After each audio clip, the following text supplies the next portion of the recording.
me to change, they want me to change, but I ain't changing, nah. And you are now tuned into another episode of Intellectually Petty Radio, brought to you in concert with Beautiful Machine Magazine, as well as the mighty Nerd DJs Radio Network. You already know, man, every second, every minute, every hour, every week, we only rock with legends around here, and today is abso-fucking-lutely no exception. One of the greatest people to pick up an ink pen or a keyboard or to put two or more words together in reference to someone else. Kahn Santori Davidson is in the building. How you doing, King? Excellent, sir. How about yourself? I'm all right. I could the intro was a little yeah. Could have been a little bit It's better. all I give myself good. about a 6. It's all good. Yo, how's your family, bro? Man, everybody's great, man. You know, I got grown kids. It's a different level of joy, but also anxiety. Yo, man, like all my kids are grown too. Mm. And yo, you know, the hardest part about them being grown is doing dumb shit. Mm. And now I can't just say, don't fucking do that. Mm. Now I just got to sit back and be like, well, I probably wouldn't do that. And they basically be like, okay, then fuck you. And then do dumb shit. I feel you. Oh, man. It's an adjustment. It definitely is an adjustment. As far as a reporter, at what point in life did you say that's what I want to do? I would say probably. Well, you know what? It was. I believe it was 1994. I was at Barright Music Store. Mm-hmm. I found myself in a cipher with Redman and Method Man. And around this time, I kind of considered myself a rapper. Nobody knew, but I had no book of rhymes.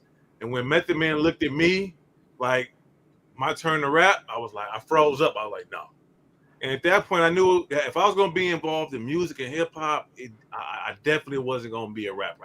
I'd have to find another outlet to contribute. So I started to pursue journalism. Oh, man, but you choked in front of meth and I red? choked.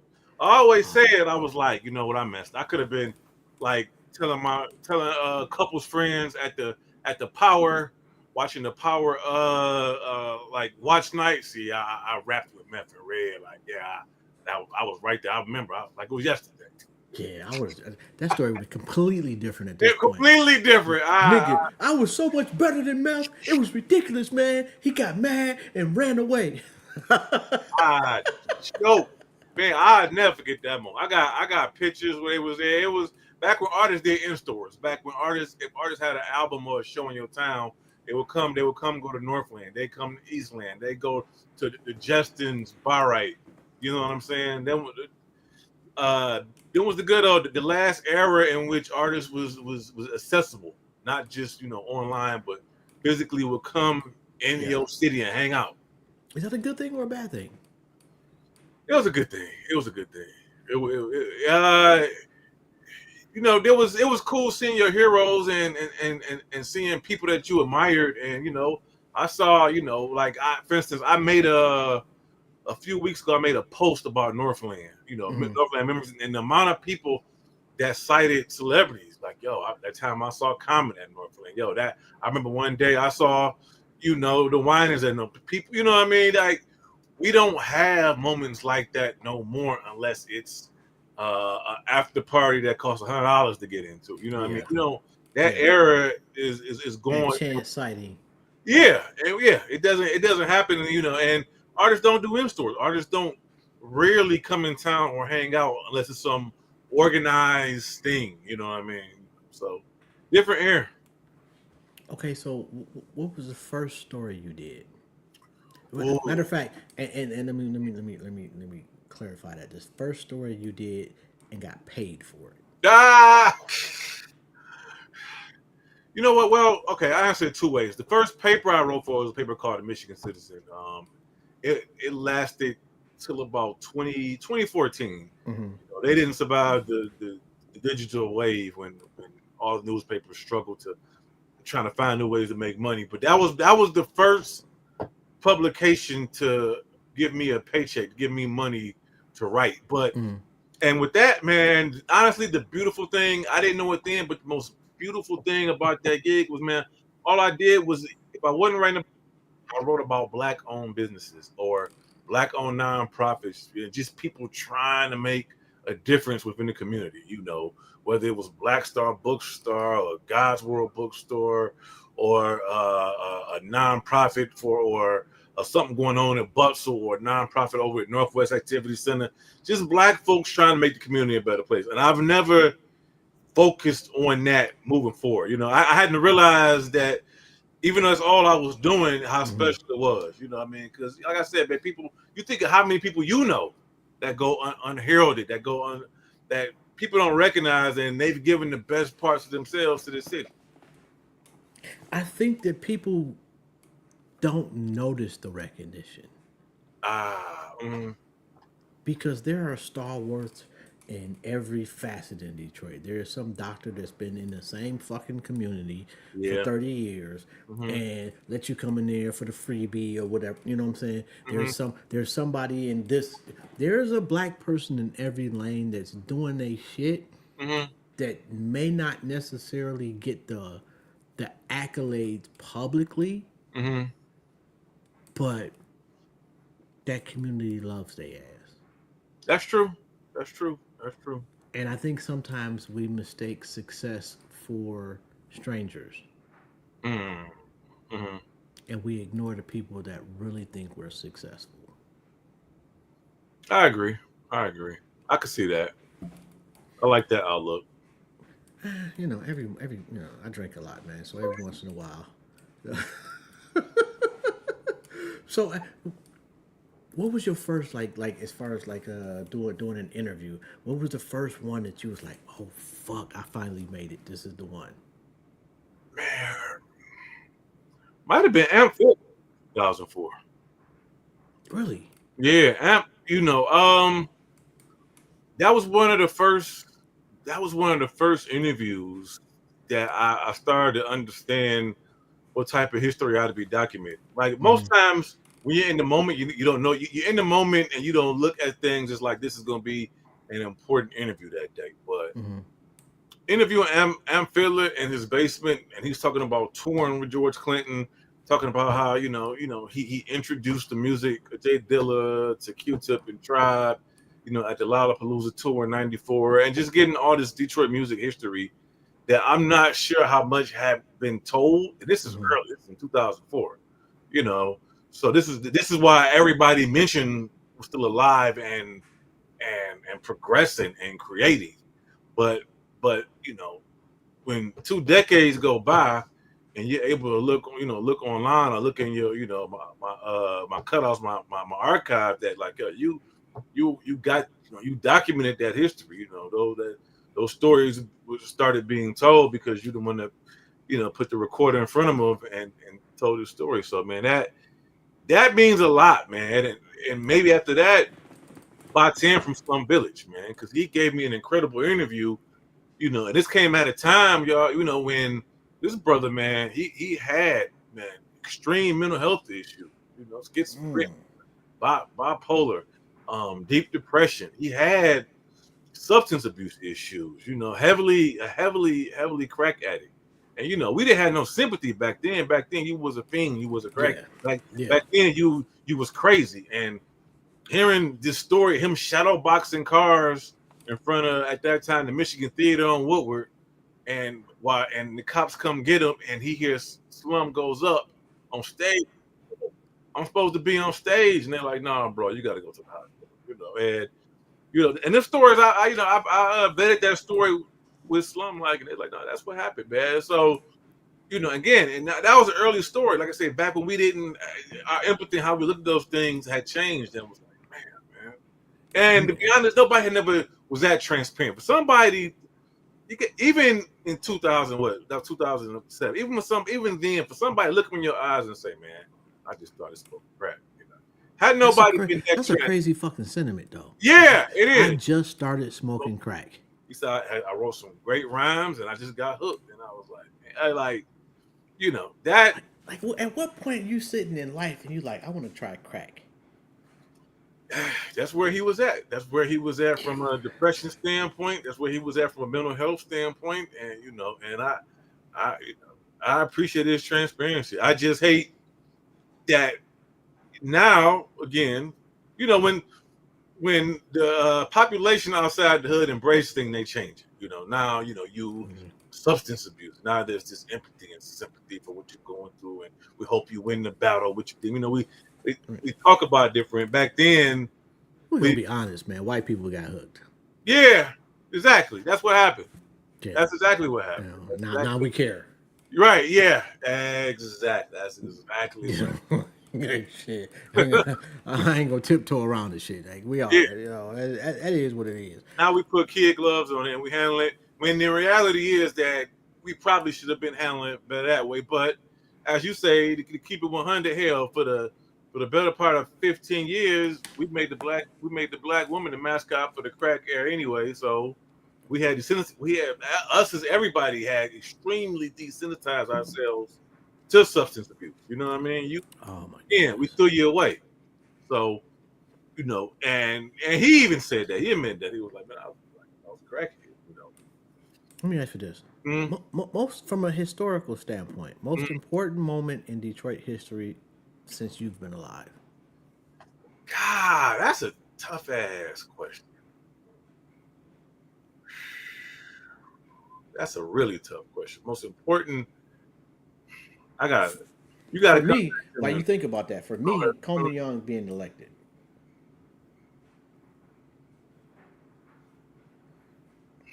And my bad. Let me turn this dryer off. I didn't realize this shit was on, and it's irritating the fuck out of me. Give me 1 second. Okay.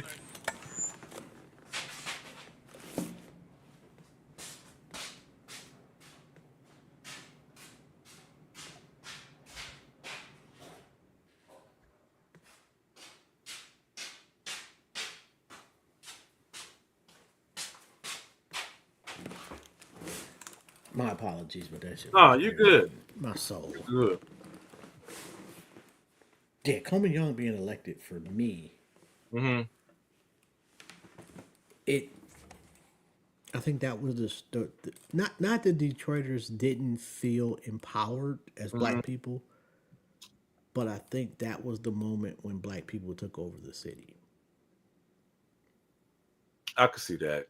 And actually, you had in saying that the thought you triggered might have been when Comerica Park was had first opened. I kind of look at Comerica Park was the first shooter drop in gentrification for the city. You know what I'm saying? It was the first shoot. It didn't happen the way they thought it was going to happen because remember this whole new Detroit.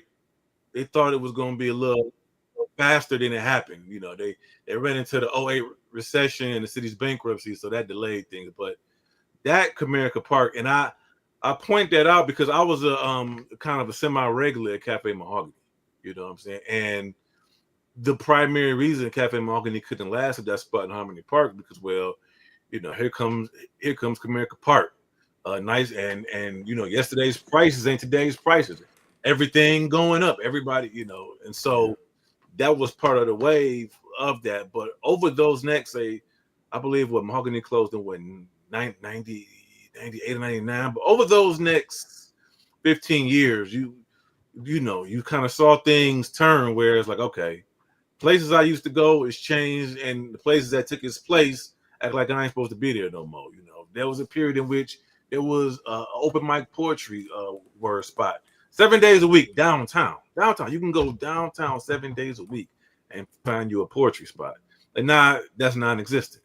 You know what I mean? So that's when this whole new Detroit I felt officially started, and you kind of saw slowly but surely the tides kind of Yeah. change.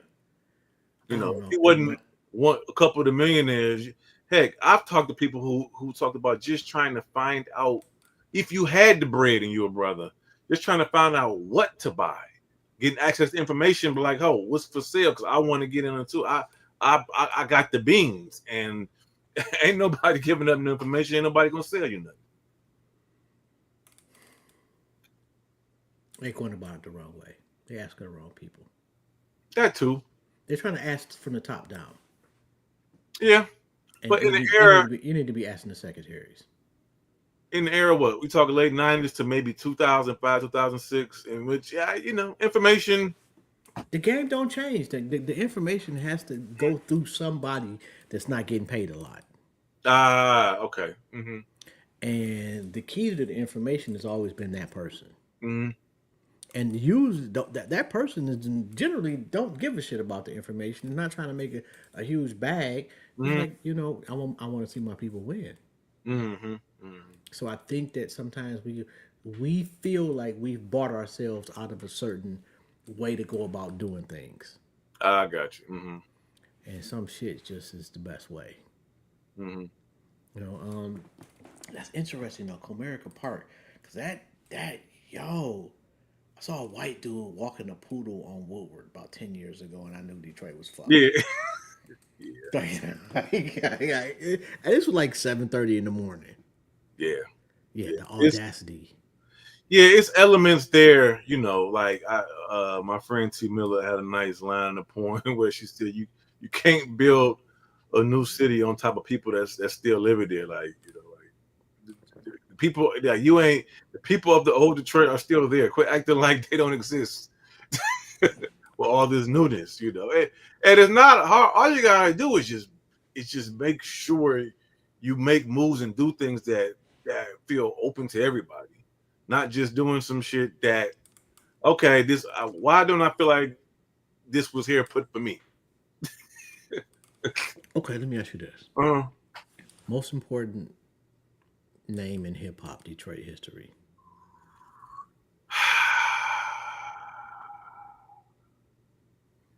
oh man. Mm. I'm gonna say Proof. Okay, I I would tell you this. I got two. I would, based on area, because you say important. I'm gonna use your word important the same way Hmm. a person would use influential, right? Okay, got you. I would say from 2007 to about 2014, when I asked an artist, and I asked artists in general, who are you listening to? Who influenced you growing up from Detroit and not Detroit? I asked Hmm. every single artist that for 20 years. From 2007 to maybe 2015, it was always Proof. It was Proof. Hmm. Um, the artists I've interviewed say over the last 7 years is Blade Icewood. You I know, can see that.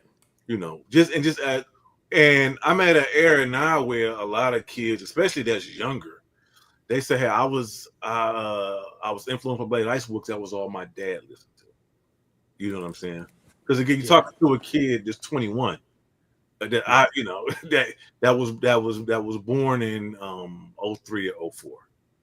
And he said, "Yeah, my dad played them all the time, and I just went down that rabbit hole, and he became my favorite too." And then artists of that ilk and the street and trap artists of the city. So, that's how I kind of his name at this point comes up every interview. It's just And yes, and now that I think about it, like it may be equal, and in this manner, I mm, think Proof was the biggest facilitator of access, that is about as perfectly said statement as one could say. and I believe Blade Mm, was the facilitator of the style. yeah, So I don't, like niggas really like, and I'm gonna throw one in there also, Trick, hmm and not necessarily career wise mm, or popularity, mm, but the no fly zone yeah, oh yeah. was the conduit to Detroit, what you see now. Yeah. Well, yeah, and people, I don't gonna say people did not forget, but I don't think a lot of times people may not necessarily want to respect the correlation that, when you come here now, when you come to Detroit now to see any show, there's about a 80 to 95% chance you're gonna see a Detroit artist at some point get on that stage. Yes. Like for instance, I went to the Millennium Tour. That was what Bow Wow, Omarion, and Ray J and Trey Songz. Hell, Skilla Baby got on during the set. Skilla Baby got on. PZ got on. Iceberg got on. Bow. You know what I mean? And this happens every. I was at I saw him covered the Mary J. Blige show. You know, Cash did a song during that show. This happens every single. And remember, one of the biggest things was that it never happened. There was a Yeah. period where this never It just happened. didn't happen. Yeah, it didn't. You know, touring artists just would not embrace the artists that were here. Wouldn't show them no love. Wouldn't nothing. Would act like they didn't exist. That that essentially was the problem. Mm. So now people can critique how he went about it, but you can't critique the reason it was created. You know what I mean? I mean, It the was way it he was went about it definitely worked. yeah. Shit, fuck you critiquing. Like, I don't get that. Now, I will say, I interviewed him a few Mm, weeks ago. And the mm, biggest criticism, and not the biggest criticism that people had no problem telling me was I was too soft on the Trump. well, The Trump, because I'm not that big with Trick mm, supporting Trump in mm. that I know how much he gives a shit about the city. So maybe I was too soft. Maybe, I'm less likely to be combative verbally with you because I know that you really give a fuck. Whether I agree with who you fuck with politically, no, I don't. Yeah. But I I can kind of see where you're coming from somewhat. I gotta go check out that interview you did. Because I'm the one you brought the No Fly Zone. I'm the one that it actually just worked out. Trick had a show. Mm-hmm. Actually, the Metro Town used to do a show. I think it was called the Kickoff or the Kick Blast or something. It Mm-hmm. just so happened that within a week or two after that No Fly Zone, that big incident, he was one of the headlines for that show, and I was scheduled to interview him. And so, of course, I'm going to ask him about the No Fly Zone and all that. And that interview became like a thing. Like, it's before social media, so this was the interview that really Yeah. circulated. Well, not before social media, but before things went viral in that kind of way. So this was like became one of the articles that people really went to find out exactly what he had to say about that. And my thing, I have not interviewed him since for that. He gave me I did a great article that he contributed to on Zeke Williams and New Era. Mm-hmm. And Trick gave me, he gave me a couple great quotes to use for that because he worked with Zeke when they shut down that Predator towing company Yes. a few years back. I wanted his, just additional perspective on that. But my problem, anytime asking about Trump, and the topic sucks so much air out the room. And not that you shouldn't talk about it. I just hate it dominates Yeah. everything, and then people will only focus on that, and everything else, good, bad, indifferent.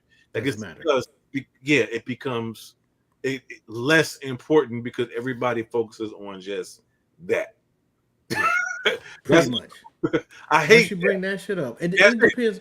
And because he got out there publicly and vouched for the man, Yeah, it's different.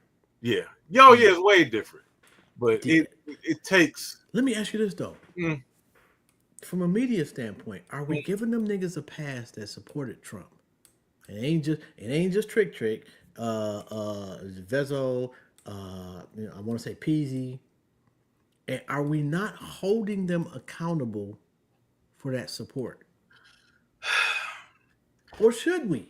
well, it's a tough question to ask because when you really probably other than Trick, nobody else has put a mic in front of them and really like dug and unpacked it. You know what I mean? Nobody's put a mic in front of them and say, okay, pretty much all we've really gotten is, yo, I'm supporting Trump, and it might be a Mm-hmm. couple sentences, but if you don't have the context, I think it's disingenuous to try to attack somebody or be critical or hold their feet to the fire when you don't necessarily have the context in which they're presenting who they're voting for their argument.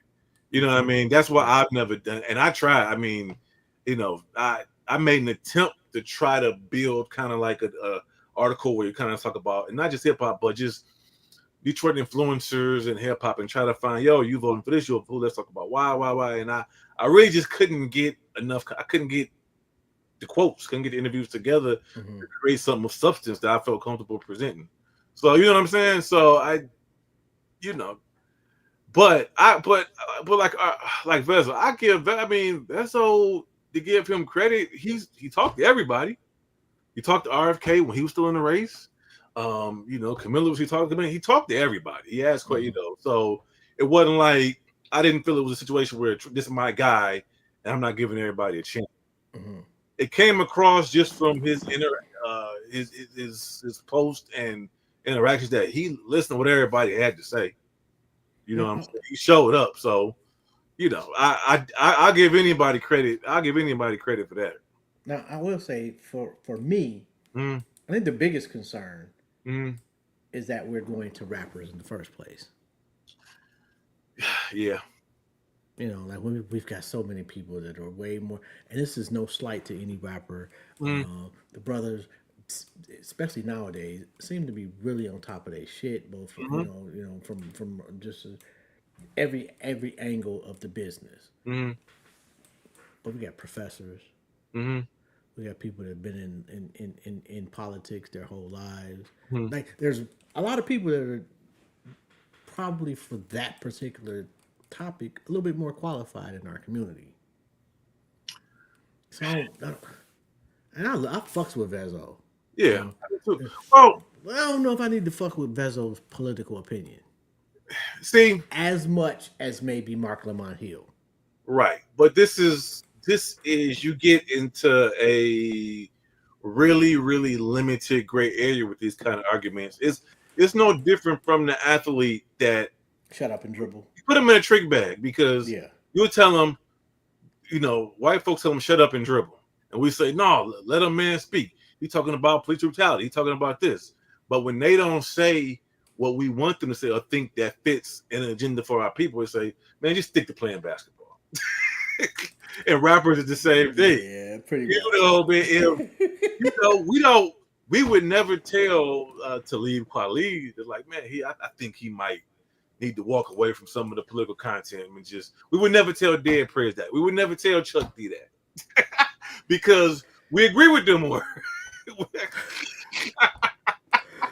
know what I'm saying? Although Chuck D has been interested, yeah, But Bun B is as well spoken man, and articulate as an MC. Same David Banner is as well spoken and as articulate. Killer Mike, well spoken, articulate, knows how to convey what they believe, who they would vote for, where they think black folks need to be. You know what I mean? They know how to explain it. Yes. Now, in saying that, every artist, this is not a shit. This is everybody cannot convey their community, their political opinions on that level. Mm-hmm. Killer Mike, David Banner, Bun Beat is exceptionally well and sitting down with some niggas is unicorns though. Yeah, exactly.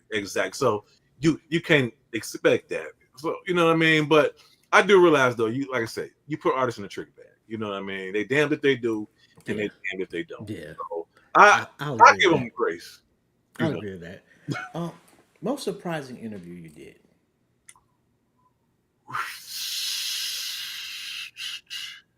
You know what? I'm gonna probably maybe Skilla Baby. Really? Why do you say that? There was a part I wish I could name. There was a part in the interview. We kind of just talked about his first introduction to literature. You know what I mean? Just him being in school and just writing. You know what I mean? And he had talked about, I can't remember the name of a poem, but there was a poem Langston Hughes wrote for his mother, and Skilla had talked about, was able to unpack that poem, and how it related to his mother, and recited it on site. Brother, I'm gonna tell you, I've interviewed a lot of rappers. I've never had a rapper recite to me a Langston Hughes poem off dome like that. And as a writer, of all sorts for 20 years, and explain it and unpack it and make the correlation between that and his mother, and explaining something that happened many years ago, but able to understand the gravity in which this Langston Hughes poem spoke to his mother and why it did. It was beautiful. You know what I mean? It was beautiful to him to have that clarity. And of interviews of the most recent years, it by far was like, wow, that brother, man. I truly understand where you're coming from, especially with this the younger generation, Mm-hmm. my expectations aren't exactly high, Mm-hmm. and I've been wrong on numerous occasions, and it's led me to change. Maybe it's a me problem. Mm-hmm. Well, I tell you what. One thing I had to do, in this having a soon to be 22-year-old son and a 27-year-old son, changes because I realized, and I'm talking to, I'll be 49 this year. So I'm talking to me and my age a little older. I became very aware how much we shit on I call them the kids, Yeah, pretty much kids under 30. You yeah. know what I'm saying? Because We this turned into our parents. is sometimes work. We turned into them worse because we use our things we did as the primary example. See, our parents, I was raised with my grandparents, they had it rough. There was no example. There was nothing compared to hip hop. There was nothing that compared to how we dressed. You know, You don't think like the zoot no, suits and jazz is we that comparative? came after jazz, we came after disco. You know what I mean? When hip hop came, we was such a new thing. That's how books like Between God and Gangster Rap end up getting written, because everybody trying to figure out this generation that listens to all this nasty and violent music and what's wrong with them. See, this hold up, but this is my thing with the kids. This is my thing with the kids. Like, hip hop is the greatest cultural bridge we've ever had. I look at a kid, man, 18. He got tattoos. I got tattoos. We probably got on some of the name brand. He got on a pair of Jordans. I got on a pair of Jordans. You know what I'm saying? He likes fast cars. I like fast cars too. He like a nice G snapback. I like a nice, you know what I'm saying? But this is what we do, though. This is what we Yes. do. Who your favorite hooper? Kids say Steph Curry. Oh, he's soft. He ain't shit. Who's your favorite rapper? Oh, that's why he mumble rap. He pills. All he talk about his drugs. Fuck it, that ain't real hip hop. So we sit up here and why your clothes so tight? That ain't fashion. So we take everything they care about and we And shit break it on it, down. Yeah. and then we say, "See, I don't know what's wrong. He don't listen to Unc. He don't listen to me because you done shitted on everything he care about in his culture. I wouldn't Yeah. listen to your old hating ass either." Yo, yo, it's refreshing to hear somebody in my same sphere think the same. Cause we be fucking we be acting like we didn't have the same fucking problems with our parents. Exactly, man. It's packaged a little differently, but it's the same. It's the same And nigga, I don't give a fuck how debaucherous thing. this generation is hip hop wise. It will never be worse than Luke. I would, to your point, I was out. It was some kids. What was it? It's the school. What school is that? It's down there off West Grand Boulevard in Cass, right behind the Cadillac building. Okay. They was walking home, and I hear five boys. This is just 3 years ago, right before the pandemic. Mm-hmm. 2019, early 2020. They were like, "Hey, we want some pussy." What am I gonna say? What are they singing? What year? What? Yeah. What they singing, Luke? They singing a song that came out in like 1990. Oh, What am I saying? I know it's crazy. Like the interview before this one, I was Uh, talking about like how the the the importance of his freedom of speech case hmm. and how he never gets any credit for that. The flip side is this nigga was horrible. Just fucking, just absolutely, just one of the worst things to ever occur to hip hop. He talking about treating women like shit. This Mm-hmm. dude was the captain of it. Mm-hmm. So we got a lot of nerve talking about this generation. I'll I just put know. it that way. To be fair, Luca has a great book. Really, Yeah, because I've read his Twitter and I would not buy his book. it was what he the really captivating part is when he gets into the business of Skywalker Records, and he talks about basically how he was through the freedom of speech thing. He was like, I was fighting for the industry. Everything in reality depended on what I was doing Mm-hmm. on this fight, but that fight bankrupted him. And he was the only artist in the game. He printed his own records. He was 100% insular. His entire business was Luke and his staff. You know what I mean? Nothing was outsourced, and couldn't nobody else say that.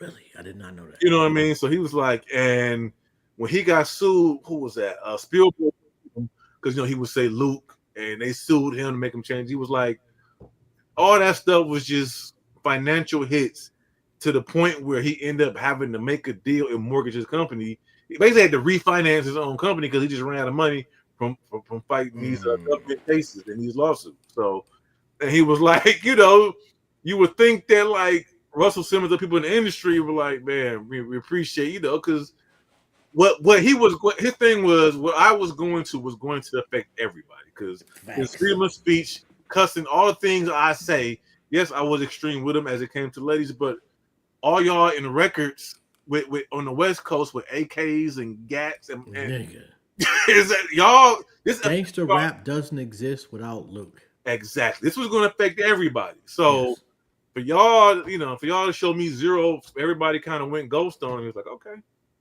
all right, whatever. So Nigga was arrogant too, though. Oh, extreme.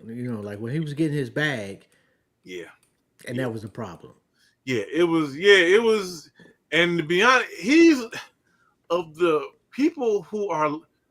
I had a few of them Luke's Peep Shows VHS tapes. he only survived the era he was in. They would have cut him out. They would have tore him up right now. Oh boy. But no different than Playboy. Oh no question. No question. So and mind you though, and to be fair, everything he was doing, nothing. He didn't reinvent the sexual wheel. Exactly, but even to this day, I could be mistaken, but we haven't had anybody come out and say Luke such and such or Luke did this. Luke, everything felt either it was transactional or consensual, or a little bit of both. Yeah, ain't nobody like, oh, Luke played me on. No, ain't nothing. Although he was the era right before Diddy. Yeah. Oh yeah. So a lot of his shit, like this is, I went to Freaknik. Thank God, cell phones didn't exist in camera form. Yes, yeah. That would have been horrible. And even as what we brought up earlier, he said, when I was corrupting the minds of little black kids and everything, nobody cared. The minute my music got to the white audience and in their clubs, now basically the Karens of the world said, we gotta shut this nigga down. Yeah, but the problem is he recognized that he was corrupting the minds of little black kids. Yeah, kept doing it.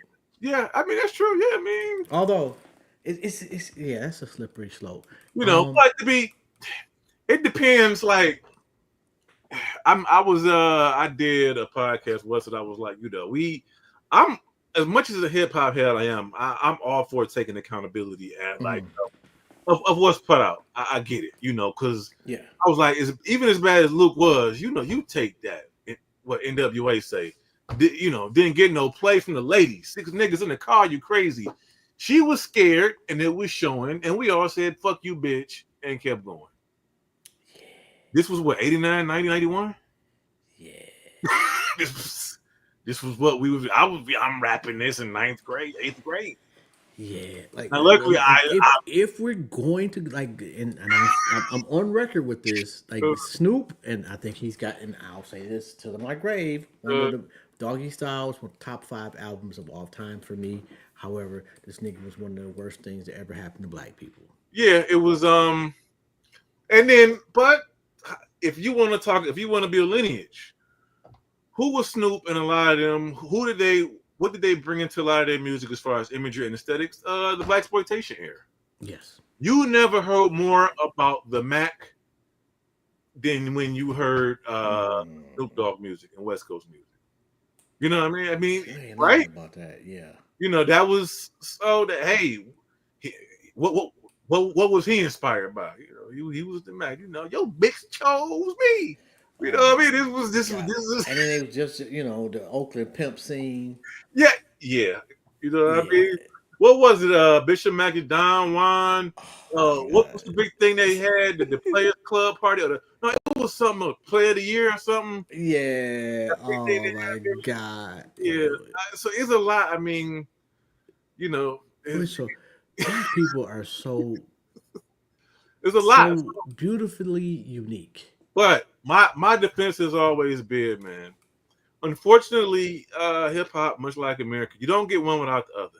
We don't get to have Public Enemy and Dead Prayers and Talib and De La Soul and Quest and Jungle Brothers without having, you know, Yeah, 90s West Coast hip hop. You don't in America functions pretty much the same way. You know yeah. what I mean? You know, now to be fair, I always tell people, listen, but as much and I'm the same way with my kids. For as worried as our parents and grandparents was worried about us, we turned out okay.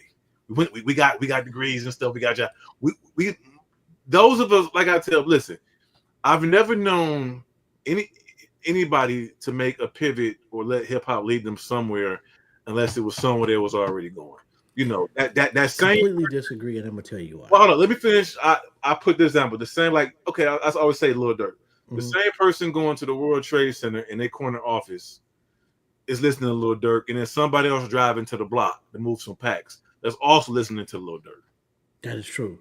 Mm, However, you mm, can't tell me that mm, when you're on the freeway listening to Lil Durk, you're mm. gonna go a lot faster than when you're on the freeway listening to Neil Diamond.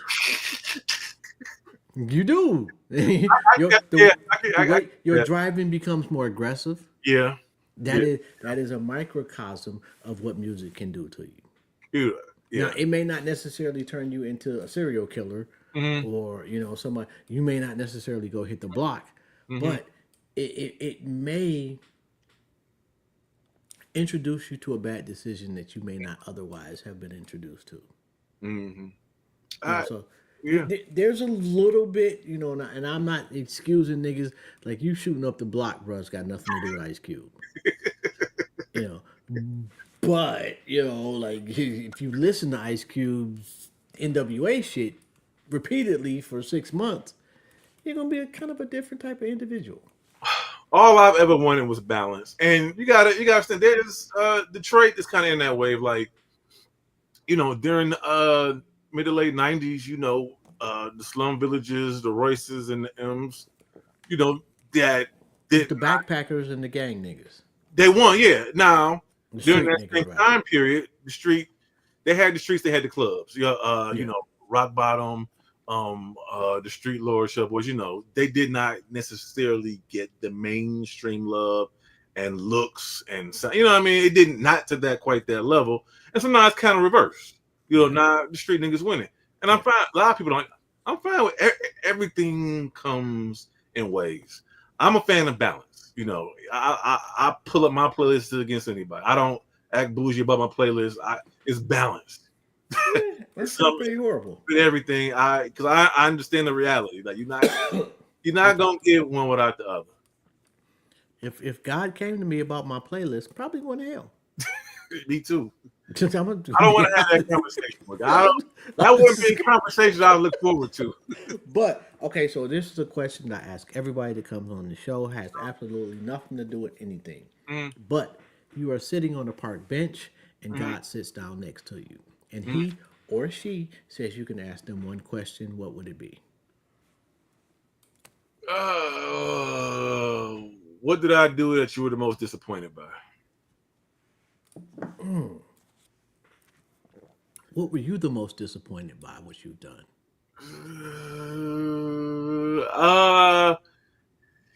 The things that I did not get. I could have got started doing a lot of things a lot earlier. Even now, in talking to kids, when they talk about the advantage you get of knowing what you want to do and having a tunnel vision to focus on doing it at an early age Oh, it's crazy. is crazy because you find yourself at 23 and you've already put in half your 10,000 hours or whatever metric you want to go by. You've already put in the amount of work and sweat and blood and tears and whatever goal it is you're trying to get to. And you look back, you look around when 70% of your peers are still trying to figure it out, whatever it is. And here you are because you knew what you wanted. You didn't get distracted Yeah. and you stayed with it. And now that could be whatever you have, and that, and even in the end, especially around 18, 19, I knew I just did not really lock in like I should have. I was just being young and doing what young people do, and hanging out and doing stuff, and just acting like I had, like they say, the most thing people think they have is time. I just act like I had all the time, man. It was maybe get around 2000, shit, 2 and 3. Like, all right, some things I know I want to do. Let me actually start putting forth the work and do it, so I wouldn't be a woulda, coulda, shoulda nigga. That that still bothers me. That I just, man, that I couldn't have locked in when I was 18 and just locked all the bullshit out and all the How the hanging fuck is that bothering you for being a teenager? out. Because it just does. It just does. My youngest son has a amazing tunnel vision. You know what I'm saying? Amazing tunnel vision. He legitimately knows how to put himself in a space where he won't get distracted for months and months at a time, and just whatever that is he needs to be focused on, he can do it. And I'm like, Yeah, man, but the thing is that both ways come with downsides. Like the tunnel vision mm, is sometimes the tunnel vision it prevents you from the nuances of life that a oh lot of yeah, us don't appreciate. And the opposite is true. Like your journey, mm, it still led to success. yeah, yeah, not yeah. That's true. Again, going against my other point, there's a balance I have because I, I lived a full life full of cool experiences I wrote about. I write, what I mean, that have kind of found their own little bit of equity. You know what I'm saying? Hmm. Over time. So, like I said, it wasn't all about it. It wasn't all basketball I was doing. It was just knowing that I could have put my photos. I could have did this. I could have did that. But I kind of wanted to keep a foot in the land of fun. So, The but the last time mm, you went down memory lane, mm, just sitting at home, you start looking at old articles you did. mm, When was the last time? actually, probably a couple days ago. Couple days ago. Why? Just nostalgia. Just A combination of nostalgia. You know what? Because a lot of things I wrote about in old articles, a lot of them I didn't know who I was talking to at the time. I didn't. It didn't hit. Like last year, I had really just remembered that I interviewed Derek Bill, and Derek Bill was really the art. He was kind of like the person that created the CRT acronym. You know what I mean? Critical race theory. really. He created more so as it was as is related to the legal profession. Right. Because because part of his what he had discovered and his thing was that it really don't matter what we do. The race will always trump everything. It's well, it will always be the predominantly factor in which and whether in which this man gets 5 years in jail or 25 years in jail. Facts. You know what I'm saying? And I'm looking like, wait a minute. And for some reason they hit me. I'm digging. I interviewed him at Apple Bookstore. Oh shit. Now I dig in my bookshelf and he signed the book I bought. Like what this happened in like 99, 2000. I'm like, dang, I interviewed Derek Bell. That's crazy. It was interesting because I've been doing this like 10 years, Mm-hmm. and I don't know where I saw it, but somebody was asking you were kind of responding to people asking why you haven't done like Rolling Stone or this place or Oh, that place, yeah. and our careers have been very similar. Only you've been getting paid. In that, Uh-huh. my resume of Mm, people that have been on this show, mm, if you really do your homework, it's mm. crazy. Probably top three resumes of any podcast you can ever think of. Oh shit. That's And dope. I'm Amazing. not just talking shit. I'm Oh, being well. everybody from Dr. Umar Mm-hmm. to Chuck D, Mm, Rashida Tlaib to Brandon Scott, the mayor of Baltimore. mm-hmm. And I'm just throwing a couple names out there. I No. know my shit, but I don't get the $1 million worth of games type of shit Mm-hmm. Mm-hmm. because I'm not supposed to. And Well, that's what it made me think about what you were saying, and yeah. not necessarily. It sometimes our greatness comes from dominating our own lane, but never leaving that lane. That I agree, but I'm gonna tell you what I started doing because I decided I was gonna start fighting for my life. I've started for the last month and a half. I've been making a reel a day, Mm-hmm. short, 90 seconds tops, maybe. Mm-hmm. But I try to keep them under a minute. Whether it's stuff I've written about, stuff I want to write about, maybe it's just old memories, maybe or whatever it is, 90s and stuff, whatever it was. And I say, yo, journalists, we are the original content creators, broadcast journalists, radio journalists, written journalists. Not the Oh, original though. I hate to cut you off, but the niggas writing hieroglyphs was the originals. But facts. They was the originals. yeah. But somehow we've gotten kind of pushed out of everything. So I was like, all right, for me to really stay where I kind of just play the game that's supposed to be played, I'm gonna have to just build my own cultural equity. You know what I'm saying? I'm gonna have to build my own space, and they say, and to be taken seriously in some areas, to be, hey, let me make sure I got my following, find those, and it's authentic. I'm talking my shit to those that want to hear my experiences, all the things that I read, just all kind of stuff, and putting 90 seconds of it out there daily. And so far so good. I got about 1,500 followers last month and a half, man. Just again, trying to build my own little equity of space, of real estate, internet real estate a little bit. So the people that's in tune with what I'm doing, what I'm writing about and put them out there, they'll find me and maybe go on this ride with me. You know what I'm saying? And I could buy me some more time. You know what though? AI would be like, and I'm not a big fan of AI at all, but Mm-hmm. AI would really help you out because it can breathe life to those stories that you wrote Mm-hmm. 20 years ago, Mm-hmm. and it can give a visual to it. Mm-hmm. And so some of those gems Mm-hmm. that like people don't get the gem if you write it out. They have to see it. You ain't lying. You ain't lying. And I embrace. I'm not against. I watch one of my mentors, entrepreneur mentor and creative mentor, man, didn't, I watched technology freeze him out the game in early 2000s.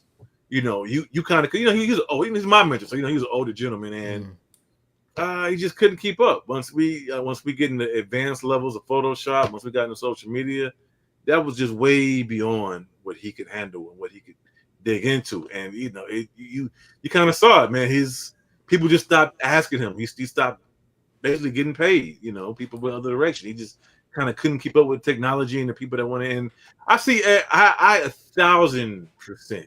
I see AI being that, but I also, to some degree, I feel there's still going to be value, in who you are, because AI can. I'm gonna say AI can't duplicate you, but who knows? Within 2 weeks, it probably can. But Man, listen. they still have to have some value in who you are, as because it's only one. It's only one you. You know what I'm saying? There's a value in you. Now how much of that value, financially is worth what, can be determined by whoever wants you to do something. You know what I'm saying? But there's a value in you and what you bring to the, and so I'm trying my best. All right, let me try to make sure I'm in the right, I'm doing me in the right ways for the right outlets in the right space, keeping it authentic. So and if I can use technology and AI, to help with that, I want to embrace it because I've seen what happens when you just kind of stay in your comfortable space and technology keep going, and now you don't have a space no more. You I feel mean, but like, that's comfort and arrogance. yeah. My shit is better than yours. It Yeah. worked for me. But I know when gentlemen, I think specifically us, maybe ladies too, when we get older, the arrogance is, I've got 40 years of Yeah, experience. I know. it's earned arrogance, Yeah, right. but Yeah. it doesn't serve us any purpose. No. You earn the right to feel how you feel. Yes, That because is you about to lose the bag. right. Just saying, it's a byproduct. That's You right. keep your arrogant ass over there, and we gonna go make this money the way we make it now. Exactly. Yeah. Exactly. Yes. It's, yeah, you're right. It is, yeah. Yo, do you go in, like for me personally, generally speaking, at this point in the game, I don't really go in with questions. Mm-hmm. I may have questions about your profession, Mm-hmm. but not about you per se. Mm-hmm. And in your answers is where I find my real questions. Yes and no. I tell you what, because 80% of who I'm interviewing is about music. Mm-hmm. One, we're in a space now when nobody talks about music. The artist's life and their content It's is, way more important. yeah. And so even if I know maybe that's just limited, I ask. Mm-hmm. Everybody asks, I'm gonna get them some song lyrics, like, and say, yo, I like this, break this down. Was this something off the dome? Did you punch it in, or did you really put the pen and pad and prepare this after you heard the beat? You know what I mean? I'm a fan of the process of creating.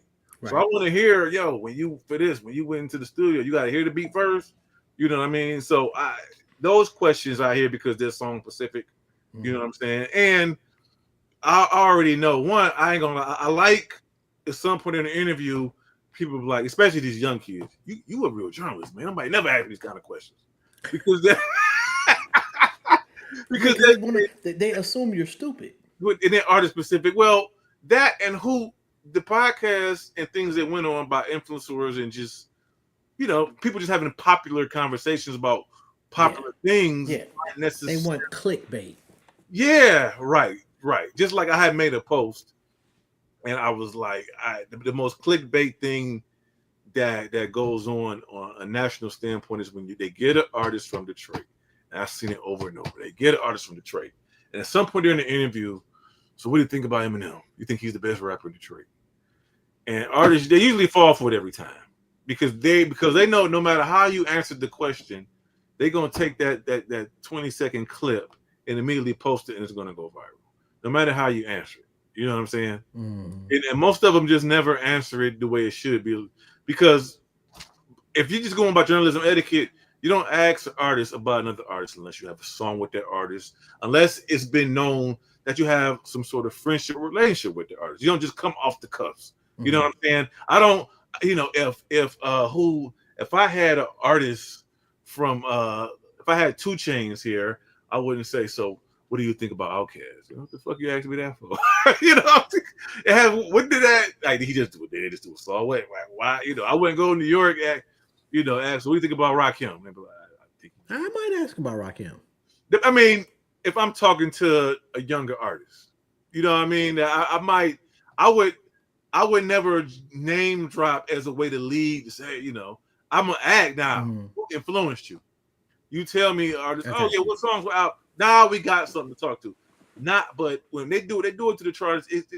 They fishing for a clickbait moment, and Detroit has failed for it quite a few times. And it's bad journalism because I know exactly what's going I on. mean, I hear it. we're gonna be honest. Have you ever had any of his mom's spaghetti? Like, I have never. You've never.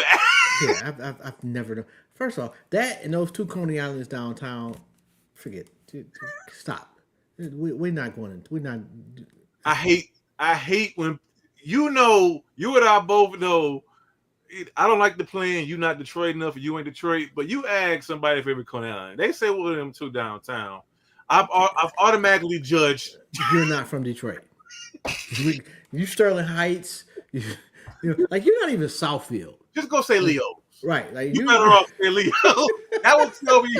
I would feel better. Yeah, like I automatically know, and I don't care what you look like. I No, know- bro, you're not from the city. This time, nobody says them 2 Coney Island. Oh my god. I hate that. So you know what I mean? Yeah. So speaking of such, I'm a ride or die L Georgia 6 mile. Oh, L George is on Warren for me. Oh, the Warren. I went through that one, but like all of us, your proximity. Yeah. And I'm in the era, in which I stayed on Pinehurst right behind Mumford for 30 years, man. So I was 2 months till I was like 30 years old. So I had That's your spot. Yeah, L. George's was the one. It was right by my high school, St. Martin de Porres. All Oh, things. you fancy. You a fancy nigga, huh? Oh, whatever. Pinky It was finger right up. That L. George's. right across from Teresa's place. That Oh Aero my George's right across god. from where the old babes used to be, or sitting around. So that Aero George's was critical to nightlife and fun. That area, everything connects to Aero George because if you walk out of Babes in 1997 and you're hungry, Aero George's is dead. Oh, You walk out, you walk, that's, you leave that's the one thing. hospital Like and you try, hungry. Aero George's. trying to explain that to people that aren't from Detroit. First off, you got to lead with they don't close, Yeah, yeah, yeah, and the menu's got like 7,000 items on it. yeah. Like pretty much from damn near from crab legs, even though I've never, it's just shy of crab legs to anything else. And oh my god, Yeah, it's kind of one of them things. You get, my cousin. You come out of town. So what's good here? Well, it doesn't work like that. You just order what you. man. Nobody. That's not a Cody Island. But I would tell you what. I think me and my wife, we went to somewhere in New York, and she ordered like breakfast eggs, and she asked for green peppers and onions on her eggs. They looked at it like, "You want green peppers?" You know what I mean? You know what I They mean? had eggs at Subway. No, I'm sorry. We was in New York at a Oh, restaurant. okay. I'm like, god Yeah, damn, we that's a was in New different York at a Subway. restaurant, and you think about just going to Coney Island, ordering food. You know what I mean? And, you know, adding green peppers and onions on everything from a grilled chicken salad to a year. You know what I mean? It's just, so to have somebody look at you crazy like, green, you want onions and green Yeah. on some eggs? Like, yeah, why wouldn't I? Like, Yeah, different spots in the country, man. Like it's just completely different. yeah, yeah, Oh my yeah, god. yeah. So yeah, Joe, and I do apologize if I did not do a good enough job of going through your phenomenal nah, catalog and man, nah, history. I don't. Yeah, it Um, ain't. No, it's all good. It's all Joe, good. I don't. this I was a don't look at it like that. dope ass conversation, bro. Yeah, yeah, no, you good, man. I Yeah. don't. I never look at it like. I Well, never. it's difficult interviewing people that interview people. Hey, I'm no. gonna ask you the same shit that you're gonna ask. Yeah, yeah, yeah, yeah.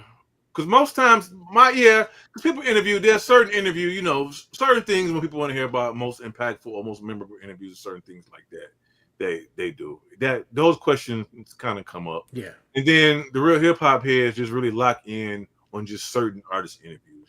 What were they like? What they You know say? who I didn't bring up though? Mm-hmm. Keyshawn. Mm-hmm. And as far as importance in Detroit hip hop, Isham cannot. I'm sorry, bruh, but he cannot be undervalued. Oh, I agree. I interviewed. I had a phone interview interviewing with him one time, man. I listened. He was he. I mean, he was young, man. He started young. He did everything himself. You know what I'm saying? And he was just very self sufficient. Promoted himself, built his own fan base. You know what I'm saying? It Yeah, was. That's why he'd be first to tell you, man, that he taught so many people the game just being an independent artist, yeah, building it brick by brick, yeah. I mean, album by album, year after year, year after year, year after year. that there's. I can't quite remember who was first, him or Too Short. But Mm, if we really being honest about the independent game, mm. Isham taught a vast majority, if not all, these niggas in this country. Oh yeah, his independent game. I mean, Crazy. his independent game was outstanding. And this thing, and to create a whole new genre of hip hop Yeah, they before tried. hip hop was even like stable. Yeah, they tried to steal it from him a little bit when it started their horrorcore in New York with the Grave Diggers, a couple other groups. They started the whole horrorcore genre, which was basically a copycat of Eshan's music. So yeah, they tried it. Yeah, unfortunately, it was not as successful as it should have been Yeah, because that would have helped him out in the long run. probably, You probably, know, probably. although them white folks love that nigga. Oh yeah. Oh Oh my god, they love that shit from day one. But yes, that red tape, yeah. nigga. That's why I started doing I just did one where I'm talking about the hip hop anthems, and I had brought up Sunshine. Mm. You know what I'm saying? You talking about Detroit hip hop anthems? Yeah, Detroit hip hop anthems, and I brought up Sunshine, Eshine song. He sampled he did the Roy Air sample to a heavy 808 on that boy. Oh, crazy! I love that song. Yeah, Hold on. How many songs did you do though? Is it I would. top five? I'm gonna do another one tomorrow. I've been trying to do them once a week. I did a random 8, hip hop. Okay, so and Sunshine is the only one you got so far. No, I did. Who did I do first? I know. Old Boy's got to be one of them. Yeah, I didn't. That's on another video. I'm trying to remember who I'm gonna tell you who I did first. Because Detroit got a lot of them, and like, well, I take it back to Castle Maestro on the Flex. I take it back to AWOL when they had the boom, Amir the Merciless, bro. Yeah, Amir the Merciless. And what I tell people, them songs were anthems. You know, up until the last maybe 13, 14 years, songs here became anthems because the streets wanted to be, the people wanted to be. You know, radio, Detroit always had a passive aggressive relationship. Yes. You know, with radio. They didn't play shit. Yeah, right. You know, sometime they would, sometime they would. It was always a struggle to get them to be all in with you. You know what I'm saying? You know, Stretch Money Takes Money to Make Money was a hell of a summer record, man. Peasy. Yeah, it was a hell of a summer. So but you know, these songs, man, and to go back to It Takes Money to Make Money. The fascinating thing, you know, I interviewed Helluva in 2018, and you know, we talked about. I think at that time, well, not in 2018, but when that song came out, that was probably maybe his biggest look. You know what I mean? His biggest win from a production standpoint. But he said at the same time is when he decided to pivot, because he just said in an interview, like, you know, I have been chasing the industry sound, and that song, as dope as it was, that was still me chasing what I feel the industry wanted. And I said, you know what? I think I'm just gonna make what the fuck I want. I'm gonna make what I want to make. It's gonna sound how I want to sound. And thus, Doughboy Cash Out is when he started working with Doughboy Cash Out, because he felt this was the catalyst for the music that I want to make. These guys right here can take this basement sound that sounds nothing like the industry, and they can carry it, you know. And so to me, it is fascinating that it was that the Stretch Money Takes Money to Make Money was the song that he said, as phenomenal as this song is and it's great, it's time to pivot, because I'm tired of, I don't want to chase no more. Nigga, there wasn't no chasing after that one. Like that shit still bangs. Yes, it is. It bangs so hard, the nigga made a remix. You're right. I love 20 it. 20 years later. I love it. You never not want to hear it. Yo, You what was Smiley's joint back in the day? Smiley, but I'm not friendly. Yes, that's got to be on there for me. Yes, definitely, because she was. I don't want to hear that. Boss, like those. As far as females out the city, those are two for me. Okay. You know, Cashed Out is just not necessarily my generation, and I just see like social media shit from her, but she seems dope. I'm not taking anything away from her. It's just I'm an old nigga. Boss was like, the only thing about Boss is that she wasn't Detroit. Yeah, well, that's because but you got to remember, like I remind people, up until these last 10 years, the mantra was Detroit makes them, New York takes them, and LA fakes them. Because it was the whole thing, no matter what your artistic medium was, you can't make in Detroit. You're a writer, you're a visual artist, you're a singer, you're a rapper, man, leave Detroit, man. They ain't gonna support you here. They ain't gonna embrace you here. You ain't gonna be able to make no money here. The mantra was you got to leave Detroit. And so that's what so that was the thing. Detroit makes them, New York fakes them, and LA fakes them. New York takes them.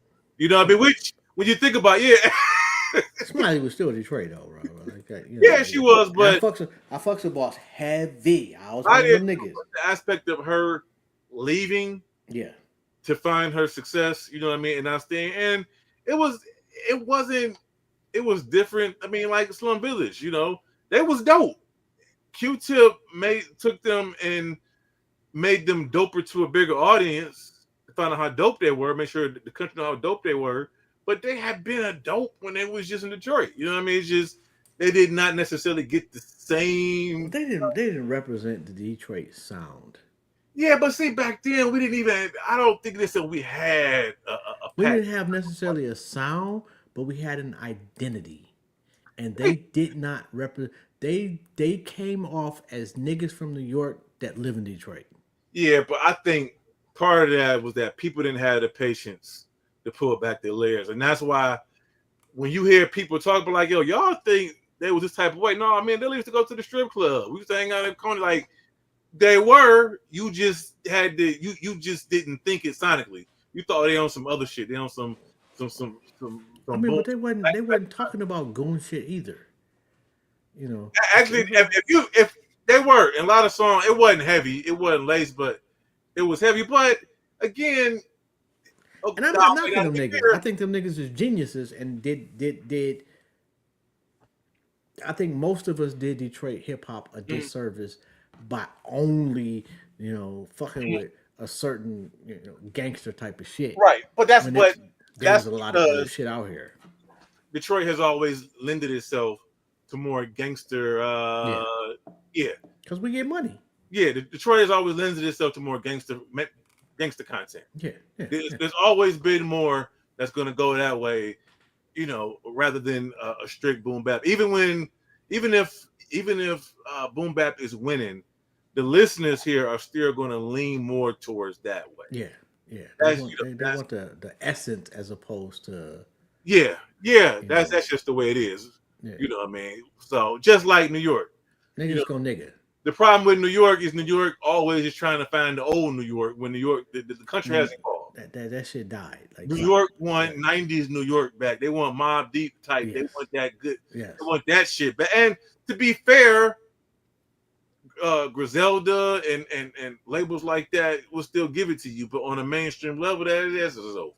Yeah, man. And then stop it. Stop whining. Yeah, I right. don't give a fuck that Curtis Blow, yes, y'all, to death. Although I'm one of the few old head niggas that will say Curtis Blow was trash back then and still trash. Sorry, but not sorry. I was never one of those. Yes, yo, ho, ho, ho, ho, ho. No, nigga, I was not. Run was the guy for me. Yeah. And then Rakim came in and just the planet shifted. Shit was different. Y'all niggas had y'all run and stop it. Like we don't want to hear about 97 anymore, bro. Right. Anyway, if people want to get in touch with you, how they go about doing that, bro? Oh man. You can go on my Instagram is KahnSantori.com. Actually, the good thing about me, everything is my whole name. First, middle, last name. Facebook, Instagram, and Twitter.